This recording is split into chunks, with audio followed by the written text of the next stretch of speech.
Thank you everybody for joining us today. The way I've been explained the whole GoToWebinar process and my experience so far has been that you can arrange a little bit the view of how you see me in the webcam and how you see the slides. So please make sure that you get to a comfortable viewing site for yourself so that you can see the slides. And I don't know that you have to see me, but I think for some people it's a little bit more encouraging to know that there is a real person on the other side giving these webinars. So we'll start now. And the topic for the day today is social connection in a time of physical distance. I think it's a really important topic for today's day and age, since we are at a time that social distancing has become, or physical distancing has become our new norm. And so we really have to find more creative ways to have social connection and connect with each other. So all of you joining me today is a beautiful way of us connecting together and making sure that we can still share thoughts, ideas, and continue to grow. So talking about this new epidemic, so there is the pandemic that we're dealing with right now, but there is another epidemic that has been present for the past many years. Vivek Murthy, who was the former US Surgeon General, really brought it to the forefront. He warned us that the government really needed to confront this new epidemic that was evolving. And that this epidemic actually increased the risk of death by greater than 30%. And he was not referring to COVID-19. This epidemic that was globally relevant, Dr. Murthy predicted, would actually kill more people than smoking and obesity combined. And so this was scientific data that he was looking at. And I'm thinking some of you may have an idea of what this epidemic is. And that really is loneliness. So it's not only prevalent in our culture in the US, but in a lot of other places as well in the world. And if you haven't read the book Together by Dr. Vivek Murthy, I would really recommend reading it at a time like today. I think the book is more relevant than ever. And so what is social connection?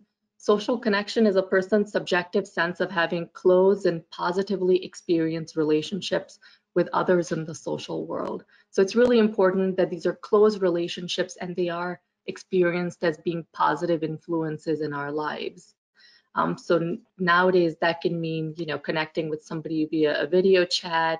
And there's a photo of myself speaking with my mom a few years back. I was able to find a screenshot. So those are really the ways we connect. And it's so important for some of us. So for me personally, my mother lives in India, and using that as a means of communicating, making sure she's doing well, that we're connecting, we're aware of what's going on in each other's world, becomes really relevant.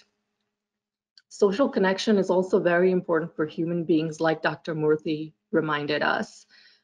We are a social species.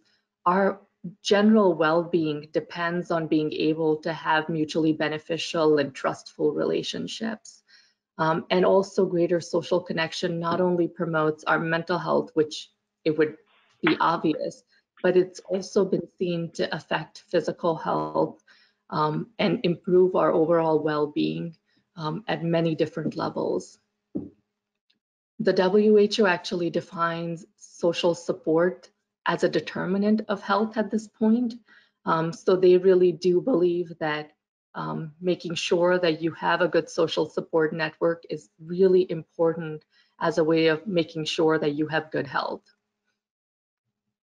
And then also the United Kingdom's Ministry of Health had established that loneliness was a health priority. So the same way that Dr. Murthy was trying to highlight that to us in the US, it seems like the United Kingdom was also on board with that idea. And for us here in the US, about 20 to 43% of all adults tend to experience intense loneliness, and this is really prevalent in those over the age of 60. So about a quarter to half of our older adults have intense loneliness and tend to more often be living alone than not. So those are very staggering data when it comes to people who are going to be one of the largest populations within our own country. And so today, more so in context of COVID-19, is where we started talking about social connection. And we do realize that with the quarantines, the stay-at-home orders, as much as those are meant to protect us and our physical health and protect our lives, they are leading to a feeling of being alone, of being challenged, and not really having other people to speak with, because so many adults in the US are living alone. Our divorce rate for first marriages is at about 40%. And so loneliness becomes more relevant today than ever before. And so I think here is where I've highlighted the problem. And I feel like just highlighting problems makes you not a very likable person. And it is important, one, to be able to find solutions, and two, to find solutions that are really sustainable and able to be implemented at various times in our lives. So some ways of enhancing social connections can be through physical, behavioral health, social, cognitive, emotional channels. So we can, actually be in the same physical space as somebody. We may not be conversing, but just having somebody close by sometimes can give us a sense of connection. These may be people that you might see at your workplace. You may not have a lot of conversation with them, but you do have some acquaintanceship or connection with them. Then there's other activities that you may do together. There's hobbies. And finally, it could be a friend who's far away, you're not really able to see in close proximity, but you may connect emotionally. And so back in the day, we used to talk about pen pals and how people kept in touch. And even though most of us don't have to really write letters as much anymore, I think that can be a wonderful expression and a way to also stay connected. We want to also enhance connection to have positive emotions and also increase our positive behaviors. And I personally would like to highlight some Buddhist traditions, which don't only talk about actual social connections with people that we know, but also really cultivating connection and love towards all other human beings through techniques such as loving kindness meditation, which I'll talk about in a little bit. And so why is meditation important? For me, when I think about meditation, it used to seem like a very challenging task. But there are many forms of meditation that are available. And I think all of us have heard from many sources, be it scientific papers, be it newspaper articles, or general magazines, that meditation is quite the rage, and it has a lot of positive benefits. So there is something called mindfulness meditation, which is also called dhyana. That's a way of paying attention. There's compassion meditation, which is also called karuna. And this is a way of really enhancing our empathy in the world. And then finally, there's also loving kindness meditation, or metta meditation. And that is about increasing our connection and love for fellow human beings, and actually includes ourselves as well. So all these different forms of meditation, and you may know a lot more, tend to all have positive benefits of meditation. However, the loving kindness meditation especially has changes on our affect, which is our expression of emotion, our social relationships, and also seems to increase helping behavior. And that is a benefit of all the different forms of meditation listed on your screen, and especially for loving kindness meditation. So we're going to do an experiential activity. This is part of our process today. So for all of you who are sitting at the webinar, I would say get comfortable, take a few deep breaths. I usually recommend, sitting with your feet flat on the ground. Take a few deep breaths to relax your body and get into a posture where we can do some meditative work. We're going to tune into the moment and begin with expressing gratitude to yourself first for allowing you to commit to this beautiful loving kindness practice today. And then when you're ready, close your eyes and visualize yourself being loving and empathetic. Take some nice deep breaths and start with some love and empathy towards yourself. And repeat some of these sentences after me. I love myself. I will help myself. I will not harm myself. I will be kind to myself. I will not judge myself. I am not powerless. I don't need to be powerful. May I be happy. May I be healthy. May I be successful. May I be at peace. May I be light in body and spirit. May I be safe and free from injury. May I be free from anger, afflictions, fear, and anxiety. Send love and compassion to yourself. Allow yourself to receive this love and compassion. Now think about a family member, someone you love dearly, and picture that person receiving each of the benefits you'd like for them to have. Repeat after me. I love my family. May my loved one be happy. May my loved one be healthy. May my loved one be successful. May my loved one be at peace. May my loved one be light in body and spirit. May my loved one be safe and free from injury. May my loved one be free from anger, afflictions, fear, and anxiety. Imagine your loved one receiving and accepting this love and compassion you are sending their way.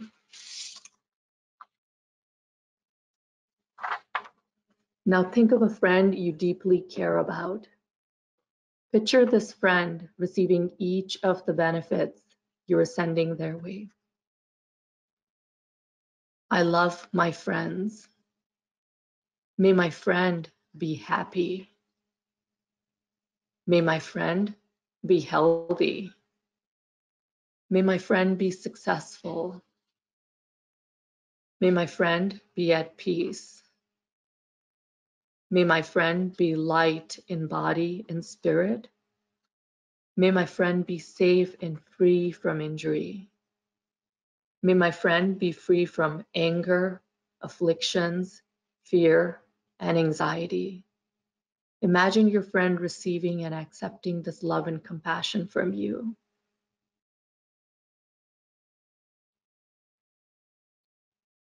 Now let's picture an acquaintance and offer that person the same set of well wishes you've already offered yourself, your family member, and your friend.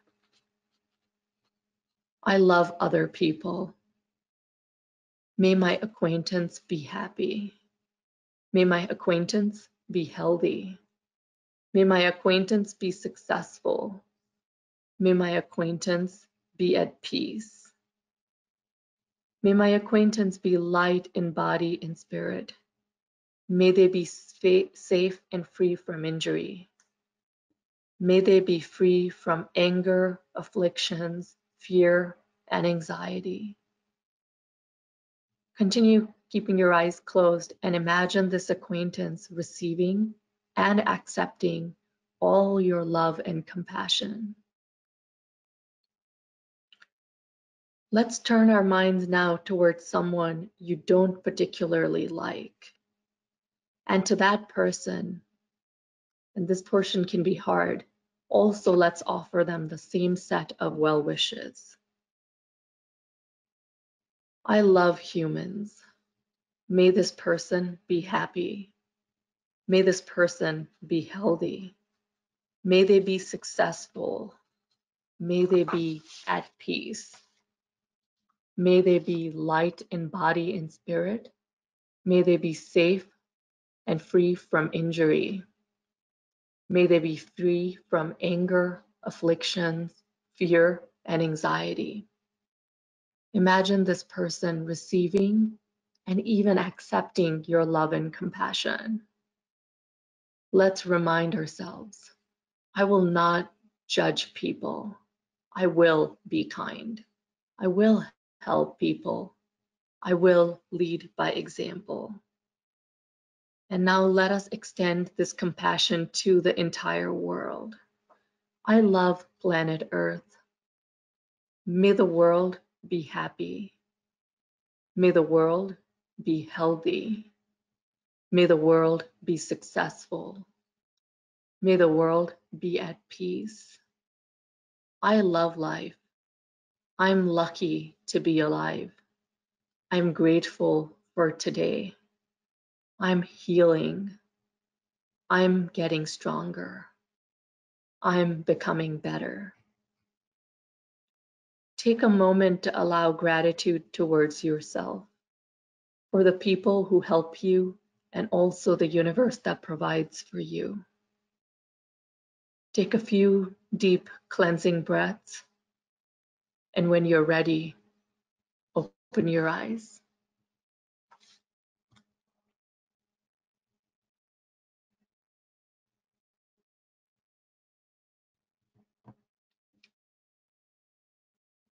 Thank you for participating in this loving kindness meditation with me, and the 100+ people who are tuned in. I think we've, through this exercise, sent so much love and compassion into the world and also to ourselves, that we hope that with a practice like this, even though we're physically separated, we may be able to increase the amount of connection, positive energy that we feel towards the world. And so this is an example of a loving kindness meditation. There are clear benefits of loving kindness meditation that have been noted in studies that have been done on it. They increase explicit positive benefits, which are increasing our level of positivity, our ability to really have more positive relationship with ourselves, which we are the target of the loving kindness meditation when we're doing it. And then also towards our loved ones and our friend and our acquaintance, who were all targets of the meditation we just did, but also to strangers towards whom we may not have done the meditation very specifically. And then on a more implicit level, this type of meditative practice, even done a few times in the week, can increase positivity towards our own selves and make us more accepting of ourselves. I think when we talk about a Buddhist meditation like loving kindness meditation, the Buddha back in the day would tell his disciples and that something like a meditation should be done multiple times in the day. And the Dalai Lama most recently has stated that loving kindness meditation should be done more frequently than even something like a dhyana meditation or a mindfulness meditation. And they recommend, or the Dalai Lama recommends, doing a loving kindness meditation up to sometimes 4 times a day. So even though a longer meditation like we did, which can take about 3 to 5 minutes, may not be possible numerous times in the day for people, I think taking a small part of it and repeating it for yourself can be very powerful. So let us go ahead and start to reap the benefits of this connection together. And if anybody would like a copy of the meditation that we just did, if you found it beneficial, please feel free to reach out and we'll be able to send that to you as an additional handout. The symbol that's on your screen right now is called Ubuntu. This is from the country of Rwanda, which formulated this as a healing practice and a symbol of healing for themselves after the Rwandan genocide, which killed a lot of people. and really impacted that entire area of Western Africa tremendously. So currently there are this Ubuntu symbols all over Rwanda, and it's supposed to be a way of connecting with all of humanity and a way to tie all of our humanity together. And as you look at the symbol, you may be able to recognize a heart-shaped symbol in it. And for me, this is really a powerful reminder, because when I went to do some work in Africa, even though it was my first time working with that population, I felt such immense connection. And the story of this symbol really spoke to me. So I'd like to share this with each of you here. So connection can really help us reduce stress. It can help us develop a stronger immune system. It can enhance recovery from disease. And even further, social connection can improve longevity. So I hope that each of you will do your bit to enhance your social connection, even as we may need to continue maintaining physical distance for over a year. And I hope that you will try to bring a loving kindness meditation practice into your lives as a way of improving your connection with the world around you, as well as reaping all the benefits that are on the screen in front of you. These are my references for this short presentation. And if there's any questions or comments, I'd be happy to take them. There is a section on your webinar screen that allows you to type in questions. So feel free to send those. And we'll be here for the next 5 minutes or so answering questions that people may send through.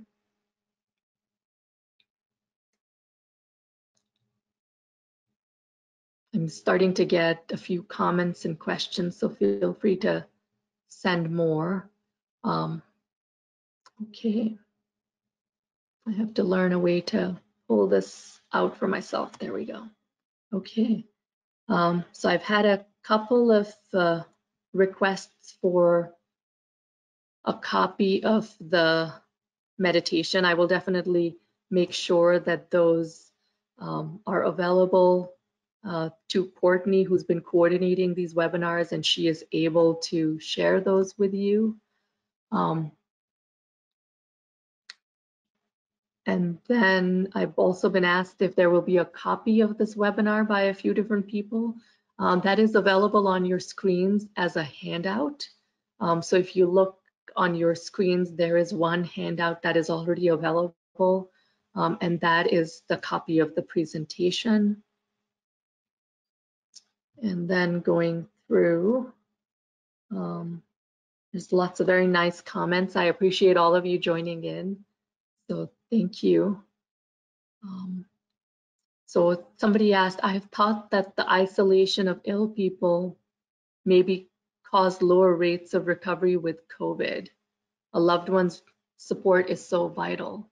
That I think is really important, yes.